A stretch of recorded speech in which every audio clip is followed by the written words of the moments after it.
బాబా యొక్క దివ్య ఆలయంలో ఈ యొక్క అవకాశం బాబా కల్పించడం ఈ చికాగోలో ఒక ఆనందం. నా జీవితాన్ని బాబానే నడిపిస్తున్నారు అని చెప్పడానికి నేను ఎప్పుడు సంతోషిస్తాను, ఆనందపడతాను, ఒకంత గర్వపడతాను. ఎందుకంటే శ్రీ మెహర్ బాబా వారు ఒక మాట అన్నారు, ఈ సృష్టిని నడిపించడానికి 72 మంది సద్గురువులు ఆ కాలంలో మెహర్ బాబా చెప్పినప్పుడు ఉన్న కౌంట్ అది. 72 మంది సద్గురువులు ఉన్నారు. ఈ 72 మంది సద్గురువులలో కూడా సాయిబాబా సామ్రాట్. సాయిబాబా సామ్రాట్ అంటే అటువంటి గొప్ప యోగీశ్వరుడు కాబట్టే ఎటువంటి ప్రచారం అవసరం లేకుండా, ఎటువంటి బాబా యొక్క తత్వమును చెప్పే ప్రచారం అవసరం లేకుండా స్వయం సాయినాథుడికి ఆకర్షితులై కొన్ని లక్షల కోట్ల మంది ఇవాళ బాబాను ఫాలో అవుతున్నారు. ఖండాంతరాలు దాటి ఇవాళ అమెరికాలో కూడా పెట్టే పరిస్థితి బాబా భక్తులు చేశారు అంటే బాబా వారికి ఇస్తున్న ప్రేరణ, దృఢ సంకల్పం. అందుకు ఇక్కడ ఉన్న సభ్యులను కూడా నేను ప్రత్యేకంగా అభినందిస్తున్న. బాబా కృపకు వారు పాత్రులైనందుకు నిజంగా ఆనందపడుతుంది. బాబా సేవ చేయాలంటే బాబా ఆజ్ఞ కావాలి, బాబా దగ్గరికి రావాలంటే కూడా ఆయన ఆజ్ఞ కావాలి. నా ఆజ్ఞ లేనిదే ఎవరూ నన్ను సమీపించలేరు, ఎవరు నన్ను చేరలేరు. అయితే ఈరోజు చెప్తున్న విద్యకు మరి బాబాకి ఏమైనా లింక్ ఉందా అంటే ఇది సాయిబాబా తయారు చేసుకున్నటువంటి ఒక వ్యవస్థ, వ్యక్తి. పేరు ఏది ఉన్నప్పటికీ బయట తన వెనుకున్న అదృశ్య శక్తి బాబా వారే. నా గురువు బేరెల్లి అనసూయమాత, నా సద్గురువు. 40 సంవత్సరాలు బీరవెల్లి సాయిబాబా మందిరంలో, తను 45వ ఏట సుమారు 40 ఆ టైంలో 42 ఆ సమయంలో బాబా తనను ఆకర్షించుకున్నాడు.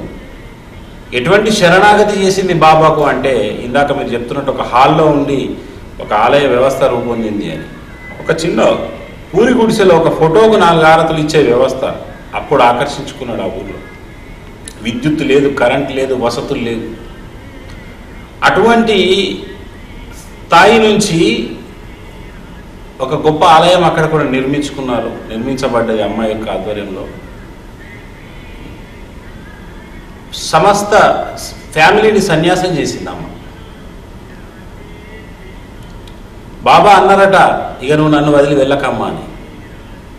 అయిపోయింది, అక్కడ ఆగిపోయింది, నిలిచిపోయింది. అంటే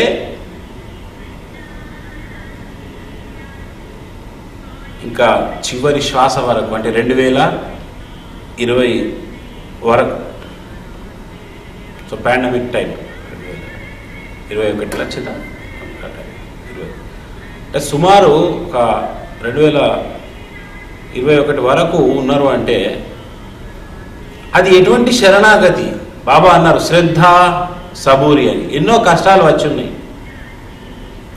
ఎన్నో విమర్శలు వచ్చి ఉన్నాయి, ఎన్నో ఆటుపోట్లు ఎదుర్కొని ఒక 40 ఏళ్ళు బాబా పాదాలు పట్టి విడవకుండా ఉండి జీవితం చాలించింది అంటే అవధూత అయింది. ఒక సిద్ధురాలైంది. సలసలకాగే నూనెలో నుంచి బజ్జీలు ఇట్లా తీస్తుండే మా కళ్ళ ముందర. అటువంటి సిద్ధురాలైంది. మనం అంటాం బాబా చేయబెట్టగలరు. అటువంటి సిద్ధత్వం వీరెల్లి అనసూయమ్మకు బాబా ఇచ్చారు. అంటే అటువంటి అమ్మ ద్వారా బాబా నాకు అంటే ఒక గురువు ఉండాలి కాబట్టి ఆ అమ్మను మాధ్యమంగా చేసుకొని కుండల్ని జాగృతి, kundalini awakening at the time of 2009 June 1st, first time I got awakening, Kundalini awakening from Mooladhara to Sahasrara.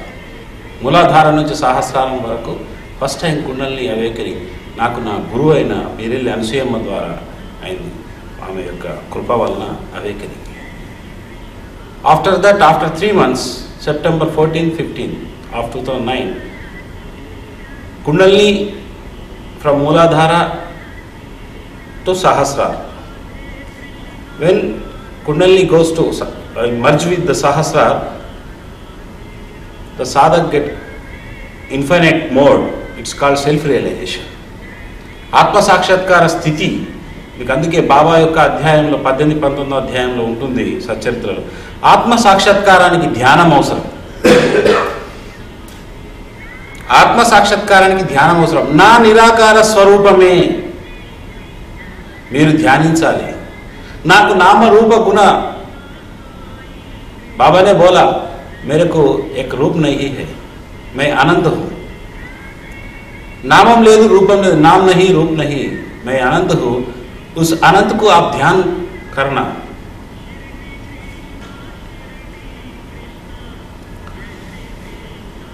అది నాకు ఆత్మానుభూతి కలిగితే తప్ప ఆ నిష్ఠ అనేది ఎట్లా ఉంటుంది, ఆ అనంతమైన ఆ పరమాత్మ స్థితి ఏ రకంగా ఉంటుందని ఎవరికీ తెలియదు. కుండలిని జాగృతి అయి సహస్రారంలో లయమై ఆ అనంతాన్ని దర్శించేదాకా, ఆ సెల్ఫ్ రియలైజేషన్ పొందేదాకా, ఎన్లైటెన్ స్థితి కలిగేదాకా who is the god, where is the god, what is the god form ఏంటి, ఆ భగవంతుని రూపం ఏమిటి, అసలు సత్యస్వరూపం బాబా అన్నారు. ఈ 3.5 మూరల దేహం కాదు నేను. మీరు నేను ఎవరు అనేది ఉంటుంది బాబా అధ్యాయ చరిత్ర మీరు చదివితే ఫస్ట్ అధ్యాయం నేను ఎవరు అనే దాంట్లో ఉంటుంది.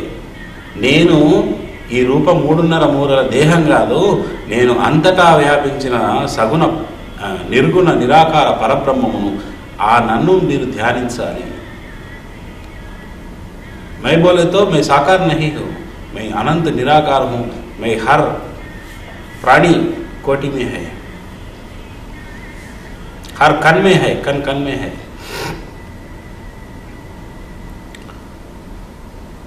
उसी स्टेट मेरे गुरु से मेरे को मिला 2009 September 14th in this that day. నేను అనుకున్నాను ఓకే, అక్కడి నుంచి నా యొక్క ప్రయాణం ఆ ఆత్మస్థితిని ఏది పొందానో అది లోకానికి చెప్పడం, బాబా ఏదైతే గమ్యం చూపించారో అది లోకానికి బోధించడం అనేది అక్కడి నుంచి జరిగింది. అక్కడి నుంచి ప్రారంభమైంది, దానికి బీజం వేసింది, దాన్ని నడిపిస్తున్నది, దాన్ని నన్ను ముందుకు తీసుకెళ్తుంది ఆ బాబా వారు అని చెప్పడంలో ఎలాంటి అతిశయోక్తి లేదు. ఇది వారిచ్చిన ఒకనొక గొప్ప వరం, ఒక భాగ్యం. అయితే ఏ విద్యను ఆచరించి నేను అటువంటి దివ్యత్వ స్థితి పొంది ఉన్నాను అనేది నా అనుభవం.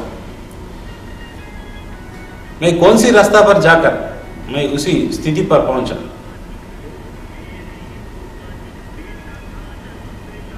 इस कॉल्ड महाप्राण विद्य. महाप्राण विद्य అంటే ఏమిటి? మహాప్రాణ విద్య అంటే మన లోపల ఉన్న ప్రాణం పరమాత్మ స్థానాన్ని రీచ్ అవ్వడం. ప్రతి ప్రాణ క్రియ పరమాత్మ స్థానాన్ని రీచ్ అవ్వడం. ప్రతి ప్రాణము ఆ అనంతం వరకు రీచ్ అవ్వడం. ఈ విషయాన్ని నేను కొన్ని గ్రంథాల ద్వారా అప్పుడున్న 2001లో కొన్ని గ్రంథాల ద్వారా నేను నేర్చుకొని అది ఇయర్స్ టుగెదర్ సాధన చేస్తే 2009లో ఈ యొక్క సిద్ధి కలిగింది. ఒక 7.5 సంవత్సరాల తర్వాత. ఆలోచించాలి మీరంతా, మానవ జీవిత పరమ ఉత్కృష్టం ఆత్మ సాక్షాత్కారం, దానికోసం ధ్యానం అవసరం అని బాబావారు చెప్పారు. దానికోసం శరణాగతి అవసరం అని బాబా చెప్పారు. అందుకే మనం ఏ పని చేస్తున్నా, ఎందులో ఉన్నా, మనం గనక భగవంతుని యొక్క పాదాలను నిత్యం గుర్తుకు చేసుకుంటే మనం ఆయనను పొందుతామని మనకు కృష్ణ పరమాత్ముడు గీతలో కూడా చెప్పారు. మరి అది ప్రతి క్షణం ప్రతి సెకండ్ ఎలా పెట్టుకోవాలి అనేది చాలామంది తెలియదు. అంటే గుర్తుకు చేసుకోవడమా, అంటే ప్రతిసారి ఏ పని చేయకుండా మనం అట్లనే ధ్యానం చేయడమా, ఊరికే బాబాను కళ్ళల్లో కళ్ళు పెట్టి అక్కడనే బాబా ముందరుని చూడడమా, ఏంటి? బాబా కూడా అన్నారు, నేను నా గురువును తప్ప రెండవ దాన్ని ధ్యానించలేదు అన్నాడు. ఎలా? 12 సంవత్సరాలు గురువు ముందరనే కూర్చున్నాడా? కూర్చోలే. మనము అంటే ఏమిటి? మళ్ళీ ప్రశ్న. Who am I? This is the question. Somebody tells I am the body, somebody I am the mind, somebody I am the soul. కొందరు ఆత్మ అంటారు, కొందరు నేను దేహం అంటారు, కొందరు నేను మనస్సు అంటారు, నేను ఉన్నా కదా అంటారు.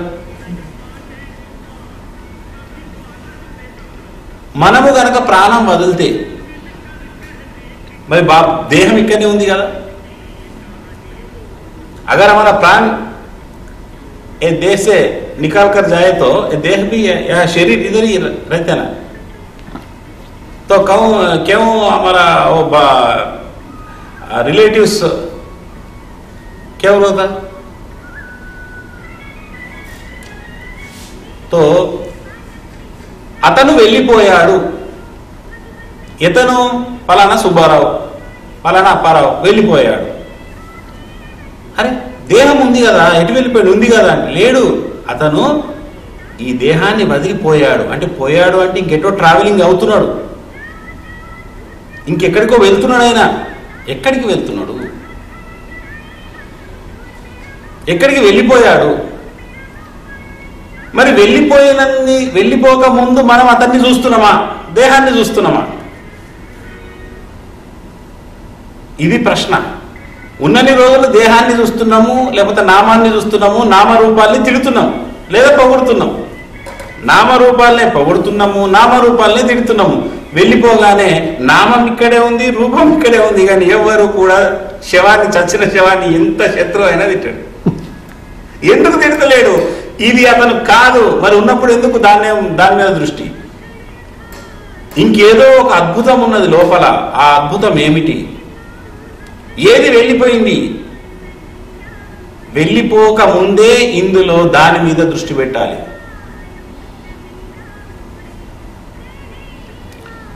इस शरीर को छोड़ने के से पहले वो आत्मा पर ध्यान रखना. वो कैसा है, कहाँ है, ఎక్కడ ఉంది, ఎలా ఉంది. इस शरीर में इसको స్థూల కేంద్ర बताते हैं. స్థూల కేంద్రము ఈ శరీరం యొక్క స్థూల కేంద్రం నాభిస్థానం. అంటే తల్లి గర్భం నుంచి మనకు పేగు ద్వారా మనం శిశువు తయారవుతాడు. ఈ స్థూల నిర్మాణం जो विग्रह बनाते माँ के गर्भ के अंदर, इसको స్థూల కేంద్ర बताते हैं. నాభిస్థాन, మణిపూరకం. మనం అన్నం తినే పదార్థము ఇక్కడ జీర్ణమై జీవశక్తులన్నీ స్థూల కేంద్రానికి సరిపడంత ఇస్తున్నాయి. అన్నం మనం ఏ పానీయాలు తీసుకున్నాం ఈ నోటికుండా పోయి. సూక్ష్మ శరీరం అనేది ఈ స్థూల దేహానికి ఆధారం. అది ప్రాణము మనస్సు యొక్క కలయిక, కర్మ ప్రాణము మనస్సు యొక్క కలయిక. సో ప్రాణ శరీరం ఎక్కడుంటుంది, ప్రాణ కేంద్రకం ఎక్కడుంది? మనం ఈ దేహంలో ఆత్మ కొనసాగాలి. ఈ शरीर में जो आत्मा है वो लिंक कहाँ मिलता? वो प्राण से मिलता. प्राण का केंद्र कहाँ है? प्राण केंद्र इधर है. इसको कंठ మనం విశుద్ధ చక్రం అంటాం. విశుద్ధ చక్రం కంఠకూపం మనం ఏమంటాం? నా కంఠము యందు ప్రాణం ఉన్నంత వరకు నా కంఠంలో ఊపిరి ఉన్నంత వరకు. అంటే ఊపిరి ఎక్కడుంది? కంఠములో ఉంది. జీవుడు ఇక్కడున్నాడు. इस काल जीवात्मा, इस शरीर में जीवात्मा यहाँ रहता, विशुद्ध चक्र में रहता. ये जीव स्थान है, ये गुरु स्थान है, ये बाबा गुरु स्थान है, ये परमात्मा स्थान है. ये परमात्मा మనము అన్న ప్రాణ శరీరము, మనమనుకున్న ప్రాణము ఈ దేహములో కొనసాగాలి అంటే కంఠములో ఊపిరి ఉండాలి. పొట్టలో ఊపిరి అనలేదు, కంఠములో అన్నారు. ఇది కేంద్రకం. భగవంతుడు అంతటా ఉన్నాడు. ఈ దేహంలో ఎక్కడ అతని ద్వారం ఓపెన్ అవుతుంది? దశమద్వార్. ఏ దశమద్వార్ అవుతుంది, అర్థమవుతుంది? దశమద్వారం యందు భగవంతుడు ఉన్నాడు. దశమద్వారము ఓపెన్ కావాలి. నవరంధ్రాలకు అతీతం. మరి ఈ ప్రాణం, ప్రతి ప్రాణం పరమాత్మ స్థానం వరకు చేరాలి. అందుకే చిన్నపిల్లలకు మనం చూస్తే మీరు అబ్జర్వ్ చేసేయచ్చు, ఇక్కడ నాడి కొట్టుకుంటుందండి. చిన్న 6 months మీరు అబ్జర్వ్ చేసి ఉంటారు. छोटा बच्चों को 6 months baby, 2 months 3 months baby, इसका ब्रह्मरंध्र थोड़ा మెత్తగా ఉంటుంది. ఏమంటుంది? सॉफ्ट में बहुत सॉफ्ट रहता. और नाड़ी भी ब्रह्म नाड़ी एक्टिवेट रहता उनको, मगर उनका वो अवस्था जो है वो అజ్ఞాన అవస్థలో ఉంటాడు కాబట్టి. సో అది నెమ్మదిగా ఏమవుతుందంటే సాధన ఉండదు, అజ్ఞానావస్థలో ఉంటాడు. నెమ్మదిగా మన ఆయిల్ అప్లై కర్తేనా మన అమ్మమ్మలు जो ऑयल अप्लाई कर 1 year के अंदर वो पूरा क्लोज होता. ఎప్పుడైతే అది మూతపడుతుందో అప్పుడు మనకి ఏమవుతుందంటే మాయ గమ్ముతుంది ఆ శిశువుకు. నేను, నాది లాక్కోవడం, ఇచ్చేసే అంటాడు, నా అమ్మ అంటాడు, నా అంతకుముందు అన్నారు కదా, ఎవరు అన్నారు? మీకు అర్థమవుతుందా? ఎప్పుడైతే శిశువు పుట్టినప్పుడు ఒక బ్రహ్మజ్ఞానిగానే పుడతాడు.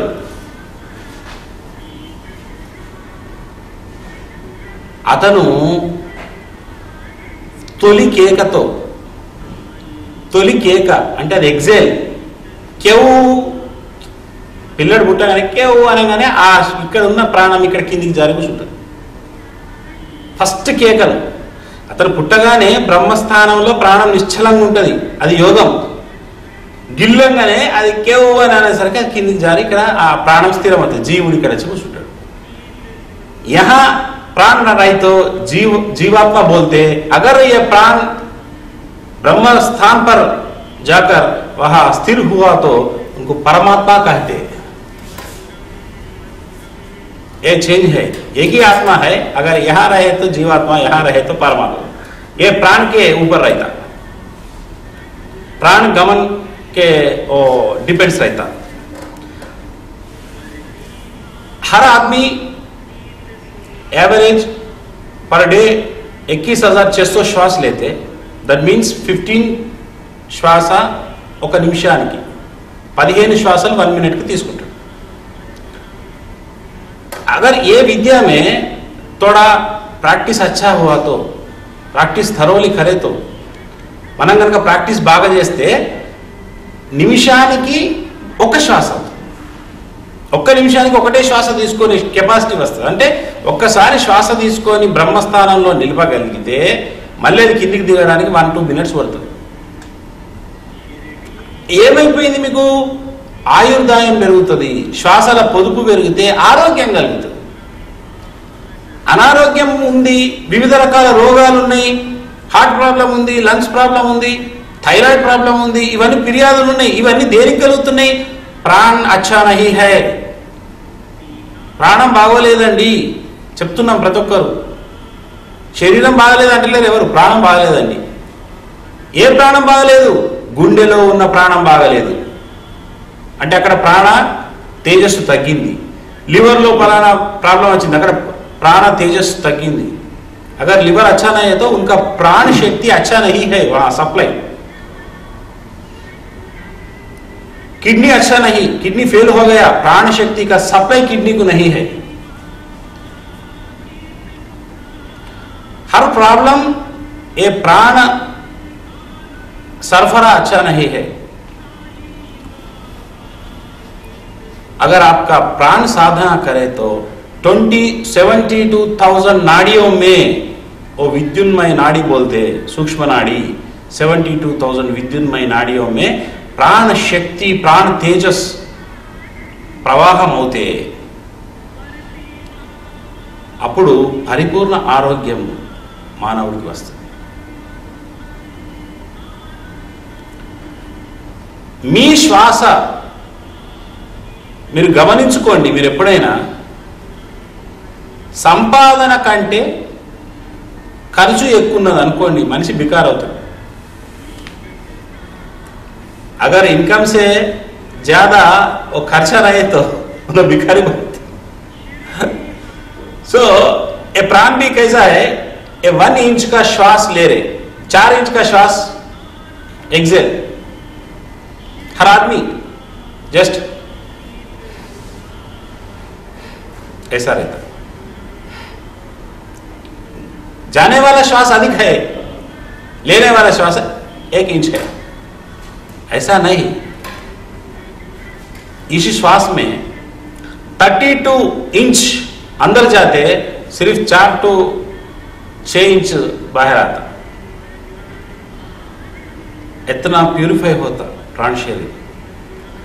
32 అంగుళాల శ్వాసను పూరించవచ్చు, ఒక 4 అంగుళాల శ్వాసను మాత్రమే వదిలి స్థిరంగా ఉండవచ్చు. అట్లా ఎంత మధురంగా ఉంటుందంటే, మీ ఒత్తిడి, బీపీ, స్ట్రెస్, ఏ ప్రాబ్లం ఉన్నా, किसी भी रोग है होने दो, वो 6 महीने में पूरा छूट जाता. इस पूरा साइंटिफिक है. ఆరోగ్యం, రోగం ఎందుకు వస్తుంది? ప్రాణ బాగలేదు, ప్రాణ ప్రసరణ బాగలేదు. Everybody doing physical fitness, not mental fitness, not soul fitness. మేము చికాగోలో ఇవాళ అటు పోయినాం. మన ఎక్కడ ఉన్నది మిలీనియం పార్క్, అంటే వివేకానంద అది అదే చూసుకొని అట్లా పోతుండే మిలీనియం పార్క్ వచ్చి అక్కడ ఏదో పెద్ద ఎక్సర్సైజ్ సెషన్ జరుగుతుంటే అంత జూంబానో ఏదో ఆడుతూ ఉన్నారు. Only physical fitness like this. అక్కడ ఏమవుతుందంటే ఫిజికల్ ఫిట్నెస్ మాత్రమే వస్తుంది, అంటే జస్ట్ ఒక మూమెంట్. కానీ ప్రాణ తేజస్సు రాదు. అవసరమైతే ప్రాణ ఇంకా శరీరం వీక్ అవుతుంది, కొంచెం అలసిపోతారు. ఆ అలసిపోయి కొంచెం రిలాక్స్ కాగానే అబ్బా ఏమో మాకంతా కొంత ఇవాళ ఆనందంగా ఉంది అంటారు. దట్స్ నాట్ ద రియల్ ఆనందం.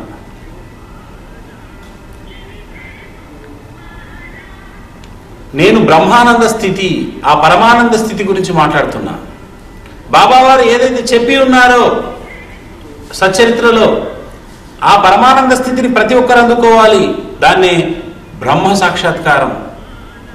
నాకు బ్రహ్మమును దర్శింపజేయండి అనే ఒక గుల్జార్ అనే భక్తుడు వస్తాడు. మీరు చదివినారు సచ్చరిత్ర? ఇక్కడ ఉన్నవాళ్ళు, బాబా నాకు బ్రహ్మాన్ని దర్శింపజేయి. అబ్బా బాగా తొందరపడుతున్నాయి, నీలాంటి జిజ్ఞాస పరులు నాకు లేరు, కొంచెం అట్లా ఉండు అని ఒక చిన్న పరీక్ష పెడతాడు. ఒక 5 రూపాయలు ఫలానా వారి దగ్గరకు పోయిదే అని అక్కడ ఉన్న భక్తులకు చెప్తూ ఉంటాడు. ఇతని జేబులో 250 రూపాయలు ఉంటాయి, కానీ తీసి ఇవ్వడు. ఒక 5గురి దగ్గరికి బాబా పంపుతాడు. వాళ్ళు లేవని వస్తారు. బాబా నాకు లేట్ అవుతుంది, అర్జెంట్గా నాకు దేవుణ్ణి చూపించేసి నేను పోతా. ఏమయ్యా, నీ ముందు జరుగుతున్న నాటకాన్ని నువ్వు చూస్తలేవా? 5 రూపాయలు నువ్వు త్యాగం చేస్తలేవు, కానీ నీ జేబులో 250 రూపాయలు కట్టుకున్నాయి. ఇప్పుడు బాబా తెలుసు కదా ఎన్నున్నాయో. నీకు త్యాగ బుద్ధి లేదు, లోబికి ఎన్నడూ బ్రహ్మము చిక్కదు. నీకు త్యాగమే లేదు, త్యాగ బుద్ధి లేదు, నీకు ఎక్కట్లా బ్రహ్మమయ్యా? నువ్వేం బ్రహ్మమును చూస్తావు? బ్రహ్మమును చూడడము అంటే నిన్ను నువ్వు కోల్పోవడం.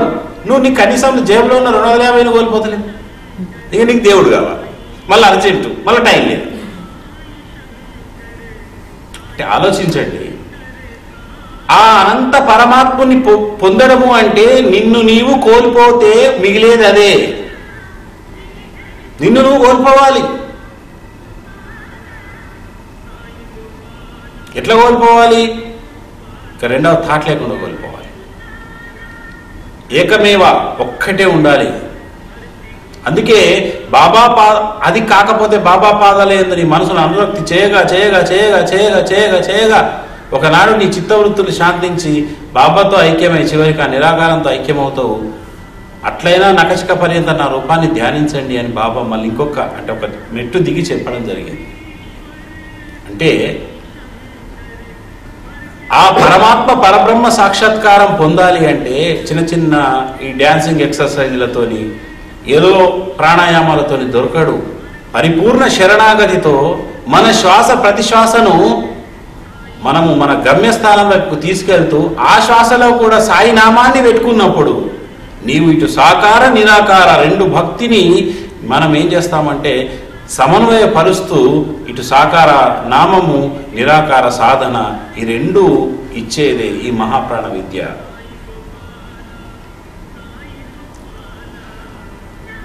ఎప్పుడైతే మనము మన యందు కాన్సన్ట్రేషన్ చేస్తే, మీరు ఆలోచించండి, ఇవాళ మనం ఒక్కసారి ఆలోచిద్దాం, అసలు మనం మనతో ఉంటున్నాం? మా పెద్ద ప్రశ్న. మనం మనతో ఉండట్లేదు. ఇక్కడ ఉంటాము, ఎక్కడో ఇండియా గురించి ఆలోచిస్తాం, ఎక్కడో ఇంకేదో విషయం గురించి, టీవీలో ఏదో న్యూస్ వస్తుంది దాని గురించి. అంటే మనసు, లేకపోతే ఇంకెవరో గెలిచారు ఎన్నికలలో, ఇక్కడ ఎవరు గెలుస్తారు అంటే మనం మనతో తప్ప ప్రపంచం అంతా ఉంటాం. మనం మనతో ఉంటేనే మనం బాగుపడతాం. ప్రపంచంతో ఉంటే ప్రపంచంలో ఉన్న దరిద్రం అంతా మనకు అంటుకునే ప్రమాదం ఉంది. ఎందుకంటే మనం ఏది ఆలోచిస్తామో అది మన దగ్గరికి వస్తుంది. అందుకే ఎటు తిరిగి నీతో నువ్వు ఉండు,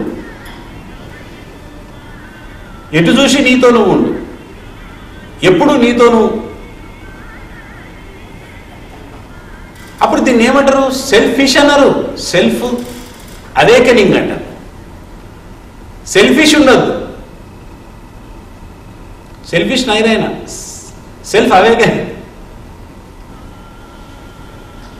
మనతో మనం ఉండడం సెల్ఫ్ అవేకనింగ్. त्याग बुद्धि लोभी के जैसा रहे तो वो सेल्फिश, सेल्फिश को कभी भी सेल्फ अवेकनिंग नहीं आएगा, वो स्थिति पर नहीं पहुंचेगा. सेल्फिश निकालना अवेकनिंग. కాబట్టి మనము బాబా చెప్పిన త్యాగబుద్ధితో శ్రద్ధ సబూరి, శ్రద్ధ విశ్వాసాన్ని, అంటే ఇవాళ చిన్న ఈ విద్యనే ఒక 40 నిమిషాలలో మీకు చెప్పే విద్యనే కావచ్చు, కానీ ఇది మీ జీవితాలను మారుస్తుంది. నేను బాబా యొక్క దివ్య సన్నిధి నుండి చెప్తున్నాను. మా అమ్మకు నేను ఒకసారి అడిగిన, మా గురువుకు, అదే వేరే విషయమా, సాహసం చేసిన గురువులకు అట్లా అడగద్దు, కానీ ఏమో మరి నాకున్న చనువు అమ్మలాగా నేను ఆమెను అమ్మ నా కొడుకులాగా చూడడం చనువుతో అడిగిన, అమ్మ మీరు సాధన చేస్తారమ్మా అని అడిగిన.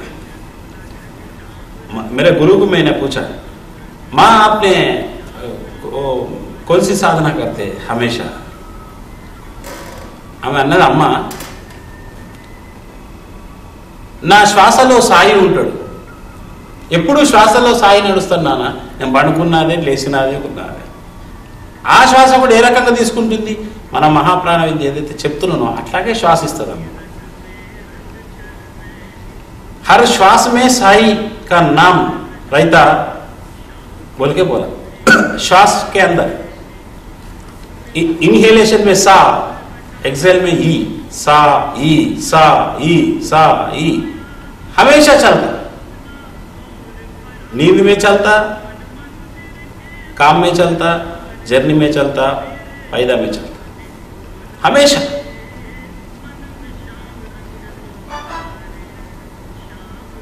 कैसा चलता? वो नोज से नहीं चलता, वो कान से. ये नसी से नहीं चलता.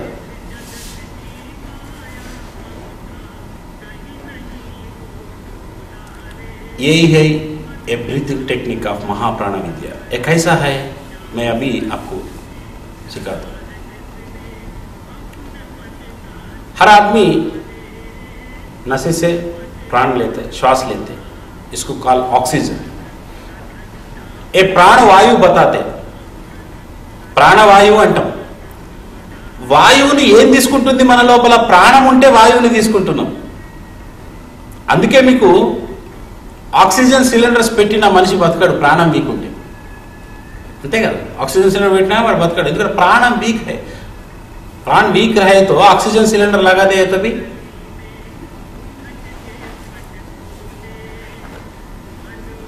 ఇక్కడ ఆలోచించండి మీరు, ప్రాణం వీక్ ఉన్నది, ఆక్సిజన్ ఎక్కువ అవసరం, ప్రాణం లోపల బలంగా ఉంది, బయట ఆక్సిజన్ అవసరం లేదు, కొంత అవసరం, వన్ శ్వాస విచలతం। సో ప్రాణశక్తి బలం ఎప్పుడు అవుతుంది అంటే కంఠకూప మర్దన జరగాలి, లైక్ దిస్। చూడండి, మనసుని ఇక్కడ పెట్టాలి, ధ్యాన్ యహా రఖనా।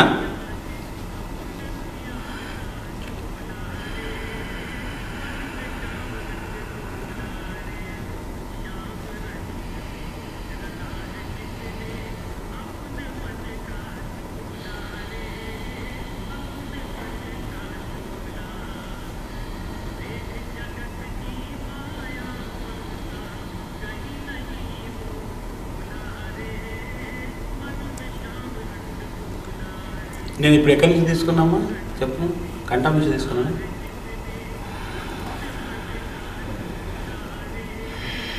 ఇలా తీసుకోవడం వల్ల ఏమవుతుంది అంటే ముక్కు నుంచి వెళ్తున్న వాయువు లంగ్స్కి వెళ్తుంది, జనరల్గా పొట్టలోకి వెళ్తుంది, ఇట్లా ముక్కుతో తీసుకుంటే। కంఠం నుంచి మర్దన చేయడం వల్ల సూక్ష్మ ప్రాణశక్తి బ్రెయిన్కి వెళ్తుంది, అక్కడి నుంచి ఒక వే ఉంటుంది అంగిలి ద్వారా పైకి। మీకు కొండ నాలుక నుంచి పైకి ఒకటి ఉంటుంది వే, అది సుషుమ్నా మార్గం అంటారు। సుషుమ్నా నాడి बोलते, इड़ा नाड़ी पिंगला नाड़ी सुषुम्ना नाड़ी, आपको मालूम है ना? जो सुषुम्ना मार्ग कब खोलेगा? एक कंठ, जो कंठ से प्राण क्रिया करे तो वो मर्दना करना, प्रेशर देना, सिर्फ यही रास्ता पर वो सुषुम्ना नाड़ी खोलेगा। सिर्फ यही है ये मार्ग, दूसरा नहीं है, వేరే మార్గం లేదమ్మా। సుషుమ్నా నాడి ఓపెన్ కావాలంటే यही है, यही सुषुम्ना केंद्रक, इड़ा पिंगला केंद्रक, इड़ा केंद्रक, जो सूर्य नाड़ी चंद्र नाड़ी, सुषुम्ना केंद्र। अगर सुषुम्ना नाड़ी क्लियर हुआ तो, रास्ता क्लियर है तो कुंडली मां जागृति होता। जब तक सुषुम्ना क्लियर नहीं हुआ तो तब तक वो कुंडली जागृति नहीं होता। वो मूलाधार से अगर उठाए तो भी कुछ ब्लॉकेज है तो सुषुम्ना पर और वो नीचे जाएगा। वो मां आदि पराशक्ति है, कुंडली बोले तो। कोई विद्या से, कोई आसना, कोई प्राणायाम से भी वो नहीं उठता, वो स्वयं सिद्ध शक्ति है, स्वतः सिद्ध शक्ति बोलते पराशक्ति की, मां भगवती। कोई उठाने का भी जरूरत नहीं है, कोई उठाकर वो प्रयत्न करते ना उठाने के लिए, ऐसा वो फलीभूत नहीं होता। वो मां पराशक्ति है ना, वो स्वयं स्वतः सिद्ध से वो जागृति हो।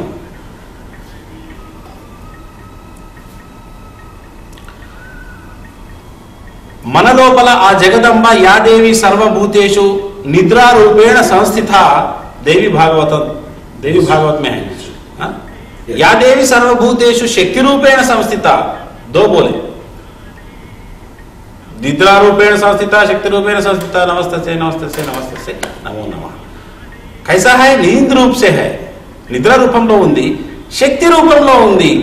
మేల్కొనాలి, జాగృతి హోనా, జాగృతం అవ్వాలి। ఎప్పుడవుతుంది? ఏ మార్గంలో జాగృతి అవుతుంది? లలితా సహస్రనామ में సుషుమ్నా సంచారిణి, హంస హంసిని, హంసవాహిని, ఆత్మవిద్య, శ్రీవిద్య। What is the meaning of this mantras, this నామస్? ఆత్మ విద్య, మహావిద్య, ప్రాణ విద్య, శ్రీ విద్య ఇట్లుంటుంది। सो महाप्राण विद्या कहाँ से लिया हमने? ललिता सहस्त्र नाम का वो नाम है महाप्राण विद्या। महाविद्या वही है, प्राण विद्या ये हमसा, इसको हमसा विद्या बोलते। सुषुम्ना संचारिणी, वो जगदम्बा का, ललिता परमेश्वरी का असली निराकार का पूजा है ये। ललिता परमेश्वरी का निराकार, ललिता परमेश्वरी యొక్క निराकार पूजा ఇది। ये श्रीचक्र बिंदुस्थान है। ये बिंदुस्थान और शक्ति कब पहुंचेगा? सुषुम्ना नाड़ी से पहुंच वो अवेकनिंग होता एक दिन, on fine day it will be emerge with the infinite, that's called Shiva, Shiv Shakti संयोग, जीव ब्रह्मैक्य योग, महाप्राण स्थिति बोलते हैं। ये महाप्राण विद्या अंत गोपदी, ये बहुत बढ़िया है विद्या। सहज सुलभ सुख, सहजम सुलभम सरलम सुखम। देयर इज नो एनी బంధనాలు వేయాల్సిన పని లేదు, ఆసనాలు వేయాల్సిన పని లేదు, ఆహార నియమం పాటించాల్సిన. బాబా ఏమన్నాడు? మీకు ఏ ఆహార నియమాలతో ఇబ్బంది లేదు, ఈ కాలంలో మధ్యాహ్నం నువ్వు అన్నం తినే నాకు హారతి ఇవ్వు అని చెప్పన్నారు. ఖాళీ కడుపుతో ఉండకండి, ఉపవాసం చెయ్యకండి అని అన్నారు కదా సాయిబాబా. మరి ఎందుకన్నారు? ఈ కాలంకి అవన్నీ పని చేయవు, నీకు కావాల్సింది ఏందయ్యా? భగవత్ సాక్షాత్కారమే కదా. జస్ట్ నన్ను గుర్తుపెట్టుకో, నేను చెప్పినట్టు నడుచుకో, అది నేను చూసుకుంటా, నాకు శరణాగతి చెయ్య. అంటే కఠోర పరిశ్రమ, కఠోర వ్యాయామాలు, లేకపోతే కఠోర బంధనాలు, కఠోర ఆహార నియమాలు, హఠయోగాది ప్రక్రియలు చేస్తే అవేకనింగ్ అవుతుంది అన్నారు. ఈ కాలంలో సంసారులకు హఠయోగాలు కానీ మరొకటి కానీ ఈ కాలం మీకున్న అమెరికాకి అయితే అసలు పనికిరాదు. इस जनरेशन को वो बहुत कठिन तपस जो करते ना, वो सेट नहीं होता. संसार लोग है ना, वो सन्यासी लोगों को, कुछ हिमालय लोगों को ऐसा ऐसा क्रिया रहता है, मगर संसार लोगों को सहज जो भगवान दिए सहज क्रिया यही करना. एक कैसा करना सिंपल है. अगर आप विक्स टैबलेट लिए तो यहाँ कूल होता, चिल्ड होता. మీరు విక్స్ టాబ్లెట్ తింటే ఈ గొంతు కూల్ అవుతుంది. అప్పుడు మనం ఏ రకంగా అంటాం? చిన్నప్పుడు ప్రతి ఒక్కరు అని ఉంటాం, feel that cooling, crystal cooling. అంతేందుకు మీ టూత్ పేస్ట్లు కూడా ఒక కొన్ని చిల్డ్ ఉంటాయమ్మా, క్రిస్టల్స్. మింట్, రైట్, మింట్ టూత్ పేస్ట్తో మనం మార్నింగ్ ఎప్పుడైనా టూత్ బ్రష్ తీసుకుంటే మన గొంతు కూడా కూల్ అయ్యి అప్పుడు ఏమంటారు? Free with for free breath అని చెప్పి యాడ్స్లో కూడా ఉంటుంది. అంతే కదా. జస్ట్ మీరు అదొక్కటి చూడండి.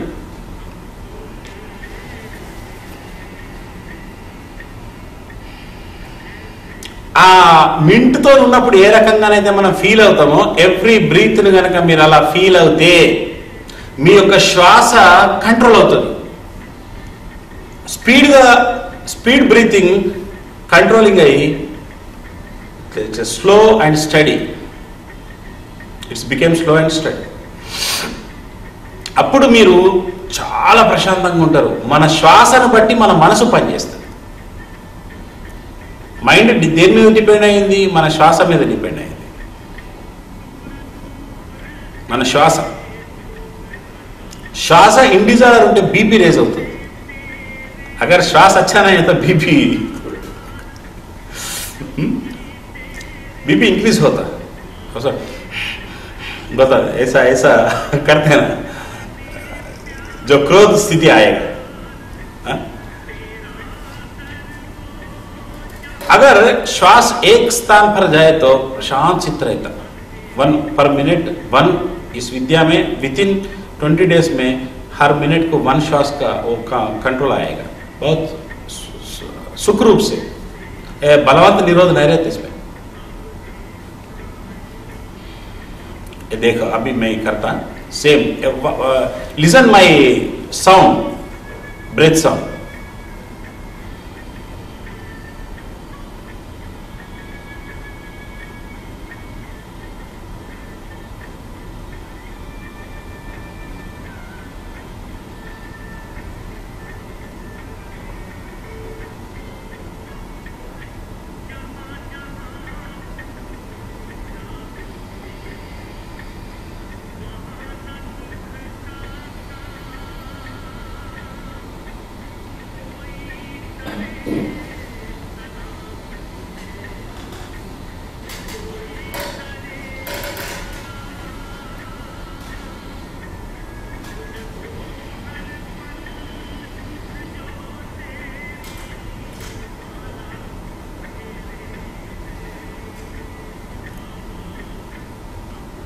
ऐसा నిశ్చల होता మైండ్, మనసు ప్రశాంతమైపోతుంది, మాట చాలా మృదువుగా వస్తుంది, బీపీ కంట్రోల్ అవుతుంది.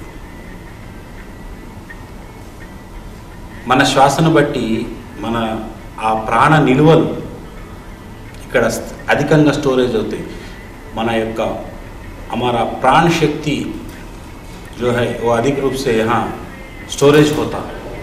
केंद्र नाड़ी मंडल व्यवस्था पिट्यूटरी ग्लैंड से ऑल ग्लैंड्स को ऑल नर्व्स सिस्टम को वो सप्लाई होता, प्राण शक्ति स्टोरेज होता. कहाँ वो केंद्र नाड़ी मंडल व्यवस्था से जो इश्यू है, जो ऑर्गन में, जिस ऑर्गन में इश्यू है वो ऑटोमेटाइजेशन सिस्टम वो वहाँ वो फुलफिल होता, वो प्राण शक्ति वहाँ फुलफिल होता, ऑटोमेटिकली वो ऑर्गन हीलिंग होता, ऑटोमेटिकली वो अच्छा काम करते. ये मेरा अनुभव है, अनेक लोगों भी ऐसा करके वो अनुभव लिया. ये प्यूर साइंटिफिक है. ఈ యొక్క సాధన ఎవరు చేసినా ఎవరు చేస్తున్నా వాళ్ళందరికీ ఈ యొక్క అద్భుతమైన స్థితిగతులు కలుగుతాయి.